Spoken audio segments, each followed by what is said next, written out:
So for example, I had a client that we recently closed in December, single mom, and she'd been fighting tooth and nail to get into the market for, I want to say, about 2 years. Right.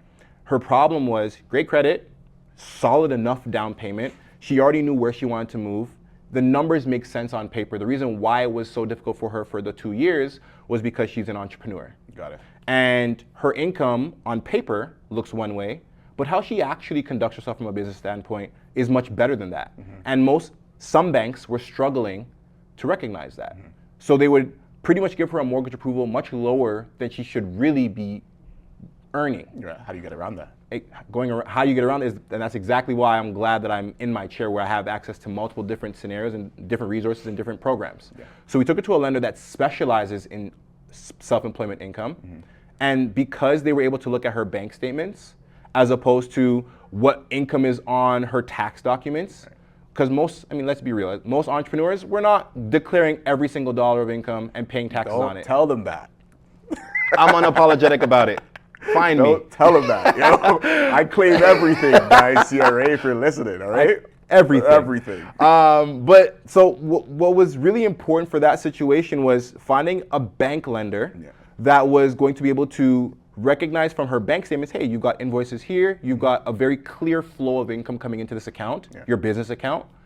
We don't care what's on your tax documents. We understand how you're going to make the money to pay for this mortgage that you're going to take out, which gave her a mortgage approval that was nearly $200K higher than where she had gotten before. And that is the difference in her getting into the market and not getting into the market. And the difference of working with someone like yourself that can shop her around. Exactly. Right. So, and this is where, again, like a lot of people in previous generations, I won't be too specific. I try to not have those conversations because my mom watches, all right? I'm tired. I try not to shit on mom too much. I'm tired. I gave up. I'm like, listen, you got it. You figure it out yourself then. But like a lot of our parents and previous generations, they hear broker, and I understand why. In the past, it was much different as a broker. But they think, okay, I'm going to get put into a private mortgage. It's going to be expensive. I'm not even looking at this option.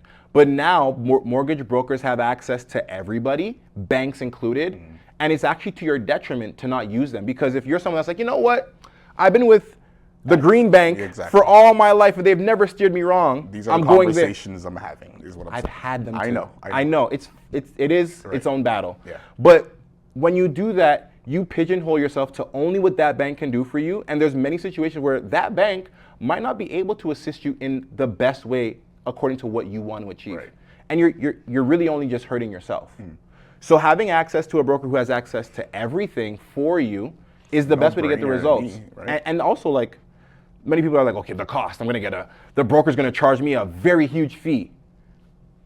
I don't know what other brokers are doing, but if I'm doing your mortgage and we're going to the bank to get your mortgage, the bank actually pays me on your behalf. My services. And I was gonna ask you, how do you support your family doing this? Yeah, and I love that. So it's, again, helping out my community and helping people achieve their goals, and also not needing to dig into their pockets, right? So anytime I do somebody's mortgage and we get it done at the bank actually pays me the finder's fee because I chose to take my client to that bank versus any other bank.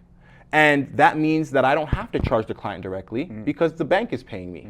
And I would much rather take the bank's money than take your money. Absolutely. So, and it's just like a realtor when you buy a house, right? The realtor's not getting money from the buyer directly, and I'm not getting paid from the buyer directly. The bank is paying me, and the selling agent is paying you the commission. Exactly. So again, as a buyer, you have access to all of these resources through us, and it's of no cost.